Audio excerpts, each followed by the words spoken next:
یہ ایک دیکھیے قرآن کریم یہ 1150 سال پرانا ہے. دیکھ رہے ہیں اس کا جو آرٹ ہے، اس کی جو نفاست ہے. اور اسی طریقے سے یہ کچھ قرآن ہیں، اس میں ہر سطر الف سے شروع ہو رہی ہے. دیکھیے آپ، یہ سید رضی جنہوں نے جو کمپائل کیا ہے، جنہوں نے نہج البلاغہ کو، مولا کے خطوط کو اور خطبوں کو، یہ ان کی رائٹنگ میں یہ فرسٹ کاپی ہے. گزیٹیئر آف دا اودھ اس زمانے کا. ارے واہ، بیش قیمتی. ہاں، تو یہ پرواز ہے نا. جی. تو پرویز بھائی پرواز سے بڑا آہنگ ہے. اچھا، یہ میرے اوپر جو ایم فل کچھ ہوئے ہیں، کچھ پی ایچ ڈی جو ہوئی ہیں. ایک بچہ ہے، اس نے میرے اوپر ایک تحقیقی کتاب لکھی ہے. لفظ بولتے ہیں کفایت حسین کیفی، یہ جموں کا. 100 ریسرچ پیپر میرے اوپر ان کتابی شکل میں یہ موجود ہیں. مجروح کچھ یادیں، کچھ باتیں. یہ میری اپنی رائٹنگ ہے. میں اپنے کمپوزر کو بھی ایسے بنا کے دیتا ہوں پورا، اور اس کے بعد اس کی کمپوزنگ کو بھی دیکھتا ہوں. چلا وہ تیر جو بہتر تیری کمان میں ہے، کسی کی آنکھ میں جادو تیری زبان میں ہے. ہمارے شکریہ. ساتھ ہندوستان کے بہت بڑے ناظم نیّر جلال پوری صاحب ہیں، جن کی الفاظ ایک جادوگر کہے جاتے ہیں. نیّر بھائی جب بھی اگر مشاعروں کے اسٹیج پہ کھڑے ہو جاتے ہیں تو ایک پورا نقشہ کھینچتے ہیں جس میں ہماری زبانوں کے بارے میں اور ہماری جو سنسکرت رہی ہے، ملی جلی سنسکرت رہی ہے، وہ سب کی ترجمانی کرتے ہیں اور ایک ایسا نقشہ کھینچتے ہیں کہ لگتا ہے کہ سب کچھ ہمارے آنکھوں کے سامنے ہے. میرے بھائی بڑا اتفاق ہے، آج آپ سے ملنے کا موقع ملا ہے اور آپ کی لائبریری میں آنے کا شرف حاصل ہوا ہے، جہاں یہ دیکھیے قرآن رکھی ہوئی ہیں. اور قرآن شریف سے شروع ہو کر ہم پہنچتے ہیں تو ہماری نگاہ سیدھے رامائن کے اوپر جاتی ہے جو یہاں پر موجود ہے. بہت سارے سبھی دھرموں کے گرنتھ یہاں پر موجود ہیں. نیّر بھائی، یہ لائبریری بنانے میں کتنا وقت لگا، اور یہ لائبریری تک کتابیں پہنچی ہیں تو یقیناً آپ کے ذہن سے ہو کر یہاں تک پہنچے ہوئے. بہت شکریہ. تو سب سے پہلے میں تمام اپنے ناظرین کو بھی آداب کہوں گا، اور اپنے لیے میں سعادت اور نصیب اور قسمت سمجھوں گا کہ پرویز بھائی اپنے آپ میں ایک ذات نہیں، ایک حیات نہیں، بلکہ ایک کائنات ہے. یعنی پوری جو سانجھی وراثت ہے، ہندوستان کی مشترکہ تہذیب ہے، وہ اپنے ساتھ لے کے چلتے ہیں جہاں چلتے ہیں. اور اس کا زندہ ثبوت یہ ہے کہ کیمرے کے اس طرف پرویز بھائی ہیں اور نیّر جلال پوری ہیں، اور کیمرے کے اس طرف راجو پاسوان ہے. یہی تو ہندوستان کی مشترکہ تہذیب ہے. اچھا، میری لائبریری میں یہ جو آپ کی نگاہ ٹھہری وہ قرآن کریم سے لے کے گیتا اور رامائن اور ویدک سند اور جند پاجند اور سب اوستا، سب کچھ میرے یہاں ملے گا. آپ کو بائبل ملے گی، گیتا ملے گی، سب چیزیں ملیں گی. لیکن میں یہ عرض کروں گا آپ سے، ایک تو کہ یہ جتنے بھی مذاہب ہیں نا، یہ اصل میں جیسے آپ ایک دیوار سے کسی کو دیکھیں تو دوسرا گھر نہیں نظر آئے گا، لیکن جب آپ اور اوپر اٹھ جائیں گے، 5ویں 6ٹھے منزلے پہ پہنچ جائیں گے تو آپ کو پورا محلہ نظر آنے لگے گا. ہوائی جہاز پہ چلے جائیں گے تو پورا شہر نظر آنے لگے گا. اسی طریقے سے مذہبوں کی جو دیواریں ہیں، جب یہ چھوٹی ہونے لگتی ہیں تو جو حقیقت ہے، سچائی ہے، وہی ویدانت ہے اور وہی قرآن ہے اور وہی گیتا کے اشلوک اور وہی قرآن کی آیتیں شروع میں جاگیے آپ تو جیسے ایک ہو جائیں گی. تو یہ ہم تو اپنے بنائے ہوئے صرف جو ہے یہ سب چیزیں ہیں، زندگی کا ایک نظام ہے، ٹھیک ہے، لیکن ہمیں جو ہے وہ کوئی مذہب جو ہے وہ آپ کے مشاعرے میں تو میں گفتگو کر چکا ہوں کہ اگر آپ کا جو ہے وہ ہندو دھرم اہنسا پرمو دھرما کہتا ہے تو قرآن لا تفسدوا فی الارض کہتا ہے. کوئی وسودھیو کٹمبکم کہتا ہے تو قرآن کہتا ہے سیرو فی الارض. تو وہ باتیں جو ہے قرآن کہتا ہے من الظلمات الی النور، اور ہماری جو گیتا اور ساہتک وہ پورا ویدک ساہتیہ ہے وہ کہتا ہے تمسو ما جیوترگمیا. تو اس میں کوئی وہ امتیاز جو ہے وہ ہمارے یہاں نہیں ہے. لیکن اس پہ میں آئیے آپ سے عرض کروں کہ یہ جو قرآن کریم آپ نے رحل میں رکھا ہے یہ تو احترام ہے، چونکہ بہرحال میں قرآن سے اور کلمے سے میرا تعلق ہے. تو یہ جو تفسیر آپ دیکھ رہے ہیں، مجھے لگ رہا ہے کہ کسی دبستان کی جو اسکول آف تھاٹس ہیں، یعنی اوپر سیوطی سے لے کے اور جتنے بھی دبستان بنتے ہیں، ان سب کی تفسیریں میرے یہاں جو ہے وہ اردو ترجمے میں بھی زیادہ ہیں اور عربی میں بھی ہیں. تو یہ پورا جو ایک 2 زون میرا ہے، یہ میں نے الگ الگ تقسیم کر رکھا ہے. اس کے بعد میں یہ احادیث کا ہے، پھر تاریخ کا ہے. تاریخ میں بھی مذہبوں کی تاریخ، ملکوں کی تاریخ ہے نا، وہ سب میرے یہاں موجود ہے. اچھا، میری 50 یا 52 کتابیں شائع ہو چکی ہیں، تقریباً اتنی باقی ہیں. لیکن آپ یہ دیکھیے کہ ہم لوگ پرانے ٹائپ کے لوگ ہیں. یہ میری اپنی رائٹنگ ہے، میں اپنے کمپوزر کو بھی ایسے بنا کے دیتا ہوں پورا، ارے واہ، اور اس کے بعد اس کی کمپوزنگ کو بھی دیکھتا ہوں. تو اتنی محنت سے یہ کام کرنے والے لوگ مجھے لگ رہا ہے اب اس زمانے میں کم ہیں. لوگ جو ہے وہ تکنیک کا سہارا لیتے ہیں. ٹھیک ہے، اچھی بات ہے، لیکن تکنیک سے جو ہے وہ بہت گہرائی نہیں آ سکتی ہے. اس کے لیے جو آپ کے ہاں خیال کی دنیا میں گم ہونا ہوتا ہے اور جو اخبار کے ٹکڑوں پہ شعر کہتے ہیں، اس کا مزہ ہی الگ ہے نا. جیسے میری نگاہ پڑی نا، یہاں پر دیکھیے رامائن کے نیچے ایک کتاب رکھی ہوئی ہے جس کا عنوان ہے کہ کہانی صرف میری ہی نہیں. ادے وان مشر صاحب کی کتاب ہے. تو یہاں پر کہانی صرف آپ کی نہیں، ہم ہندوستان کے بہت سارے جو بڑے بڑے شاعر گزرے ہیں، ادیب گزرے ہیں، ان کی بھی باتیں کریں گے. نہیں، میں تو کہوں گا آپ 2500 سال پہلے سے چلیں. جی. اب دیکھیے ہندی والے بھی، سنسکرت والے بھی، ابھی انہوں نے دیکھیے ڈاکٹر ایرا مشرا جی، یہ چاڑکیہ پہ ان کا سنسکرت میں کام تھا PhD، پھر انہوں نے ہندی میں چھپوایا، مگر پریفیس انہوں نے مجھ سے یہ لکھوایا. تو یہ چیزیں جو ہیں وہ اب میں دیکھ رہا ہوں کہ انسان کو جو ہے وہ کسی ایک مذہب میں محدود نہیں ہونا چاہیے. یہ دیکھیے آپ، ہے نا. ارے واہ، ہاں، پروفیسر عباس رضا نیر، وبھاگادھیکش اردو وبھاگ. تو یہ ہم لوگ اب کوئی ایک مذہب میں اگر محدود ہو جاتے ہیں، زبان میں محدود ہو جاتے ہیں، تو مجھے لگ رہا ہے حق نہیں ادا ہوا. لیکن ہم زبان یا ایک اس میں محدود نہیں ہوں گے، لیکن ہم ایک شہر سے ضرور محدود ہوں گے چل کے، وہ ہے جلال پور. ہاں بالکل. وہاں کا کیا خمیر ہے کہ وہاں سے ایسے ایسے ناظم آ رہے ہیں. تھوڑا سا جلال پور کے بارے میں بتائیے، پھر ہم آگے. اب دیکھیے وہ تو میری مٹی ہے، تو اس مٹی کو تو ظاہر سی بات ہے میں جو کچھ ہوں اسی مٹی سے. انور جلال پوری صاحب، نیر جلال پوری صاحب، اور سب کے پاس وہ بولنے کا ہنر، الفاظ کا خزانہ. یہ مجھے لگ رہا ہے جلال پور تو چونکہ جلال الدین اکبر نے اسے بسایا تھا، ادھر سے گزر رہے تھے جب وہ جونپور ہو کے، تو اس وجہ سے جلال پور ہوا. مگر اپنے آپ میں اسے جمال پور کہنا چاہیے. اتنا بیوٹیفل، اتنا خوبصورت، وہاں تعلیم بھی ہے اور زبان بھی ہے، اور اردو کی جو چند بستیاں ہیں ان میں جلال پور کا. اور وہ اردو جسے آپ کسی مذہب سے نہ جوڑیں، بلکہ جس میں ہمارے ہاں وچار منچ ایک ہوا کرتا تھا میرے بچپن میں جب میں وہاں مکتب کا طالب علم تھا.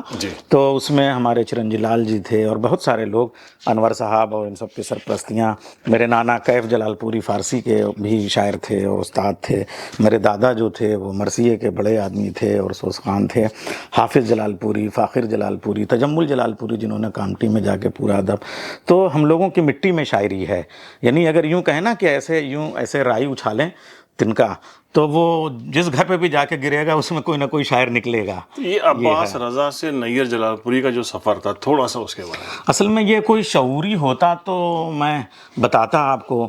اصل میں یہ میرے بلڈ میں شامل تھا. 7 برس کی عمر سے میں جو ہے وہ نظامت بھی کرنے لگا اور شاعری بھی کرنے لگا، اور تھوڑے دنوں کے بعد چھپنے بھی لگا، اور ہندوستان میں بھی اور ہندوستان کے باہر بھی، اور پوری دنیا کی سیر کرنے لگا. تو یہ ایک فطری طور پہ سب کچھ تھا. اور شروع میں بھی میں نے جو شعر کہے اپنی پہچان کے لیے، وہ بھی کچھ ایسے کہ لگتا نہیں، یقین نہیں ہوتا کہ یہ اس عمر کے شعر ہیں. اچھا، جب آپ نظامت کر رہے تھے تو کہتے ہیں نا ایک پربھاؤ ہوتا ہے ہمیشہ.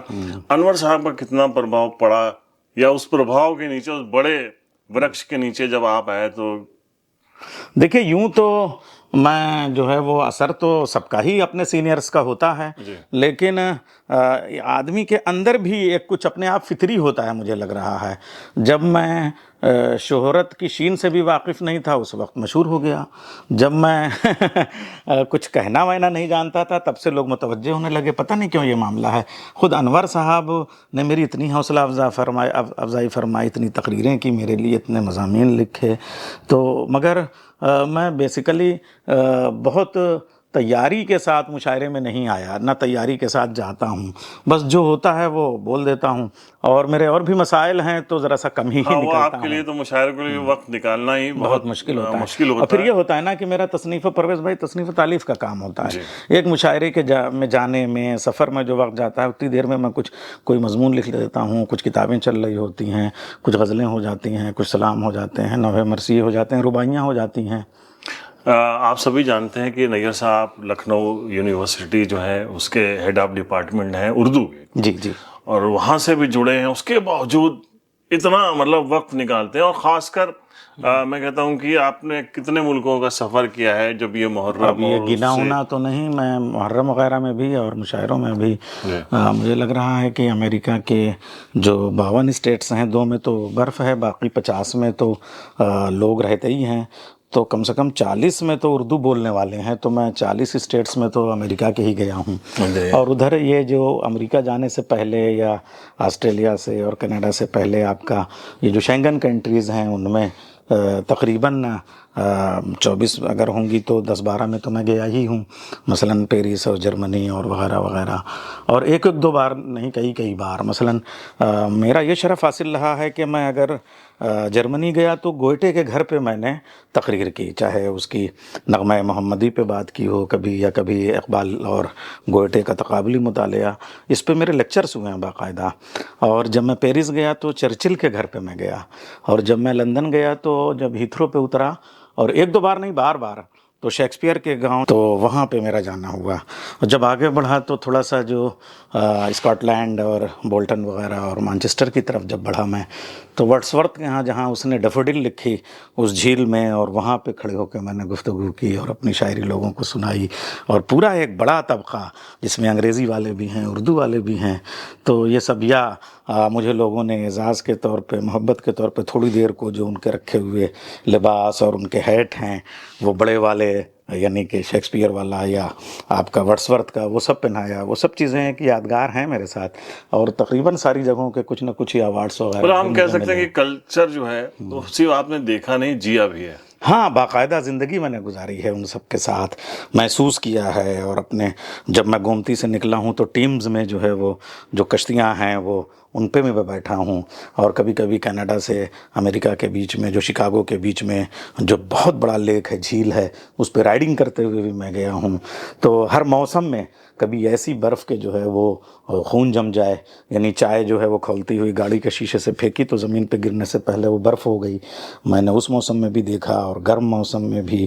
تو تمام دنیا کے سرد و گرم موسم, عرب کے ریگزاروں میں بھی جو ہے وہ صحرا کے اور نجد کے ان علاقوں میں جو ہے وہ کبھی قیس کی یاد میں ریت اڑا رہے ہیں, کبھی کوئی اپنی شاعری کی لیلا تلاش کر رہے ہیں. اچھا, یہاں سے 2 سوال نکلتے ہیں. ایک تو پہلے ہم دکھا دیں کہ جو اتنے سارے اعزاز حاصل ہوئے, اتنے سارے ایوارڈس ملے ہیں, وہ کیوں ملے ہیں, تو آپ ان کی گفتگو میں ہی سمجھ رہے ہوں گے.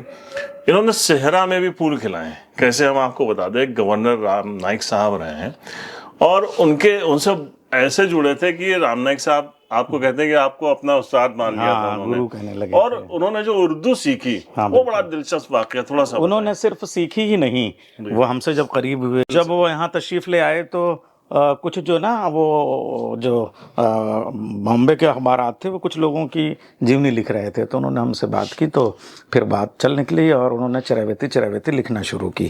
اور پھر جب ان کو اردو سے پیار ہوا تو وہ ہمارے ساتھ وہ لکھ بھی رہے تھے, ہم ترجمہ بھی کر رہے تھے. تو یہ کہتے تھے کہ تمہارا ترجمہ تو میری اوریجنل لیکھنی سے بھی زیادہ پیارا لگتا ہے مجھے, اتنا پیار انہیں ہو گیا.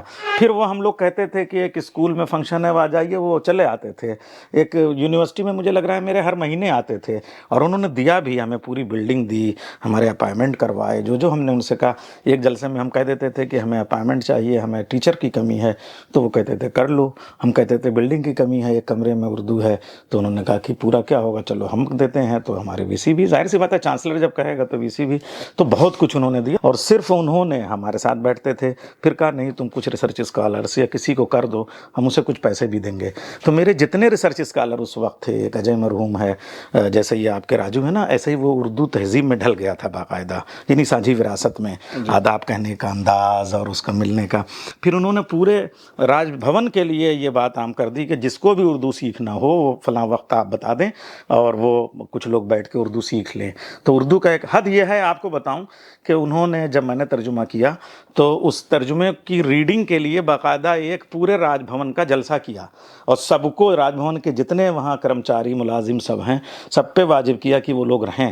اور میں نے اس کے اردو کی قرأت باقاعدہ بلند خوانی کے طور پہ کی, اور وہ سب ریکارڈ ہے. ایک بار پھر آپ ہمارے درشکوں کو بتائیں کہ وہ RSS سے جڑے ہوئے ہیں. ہاں, وہ سنگھ کے بہت پرانے مطلب آپ فاؤنڈرز میں کہہ لیجیے, اردو کا کنٹریبیوشن. پھر اس کے بعد میں انہوں نے یہ جتنی نیوز ہندی میں نکلتی تھی یا اور وہ اتنی ہی نیوز انہوں نے اردو میں دینا شروع کی. اس کا کہنے کا مطلب ہمارا یہ کہ آپ جائیے تو آپ جڑیے تو جڑیے تو آپ بھی تو پہلے آپ کو کرنی پڑے گی نا. ہم گئے پہلے نا وہاں کہ صاحب پہلے ہم نے ان کو یوں ایک کتاب کے اجرا کے لیے بلایا اور آپ جانتے ہیں اس میں ہم نظامت کر تو ان کو پیارا کہنے لگے.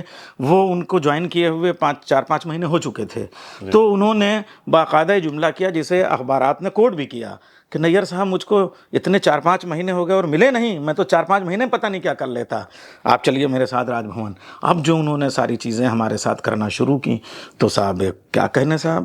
نہیں بھائی پورے آپ نے ابھی بدلتے موسم کا تذکرہ کیا تھا ہم لوگوں سے, سارے موسم آپ نے دیکھے دنیا کے, اردو کا جو اتار چڑھاؤ ہے وہ کیسے کیسے دیکھا ہے, ابھی اردو کے ان حالات سے گزر رہی ہے.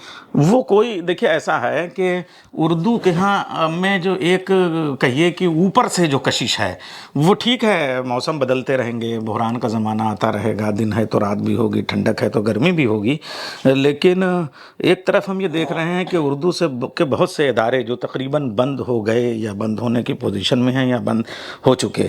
مگر میں آپ کو بتاؤں ابھی ہمارے ہاں پچھلے دنوں 10 دن کی نیشنل بک ٹرسٹ کی گومتی بک فیسٹیول ایک کتابوں کا میلہ لگا فیسٹیول, اور اس میں 250 پبلشرز تھے.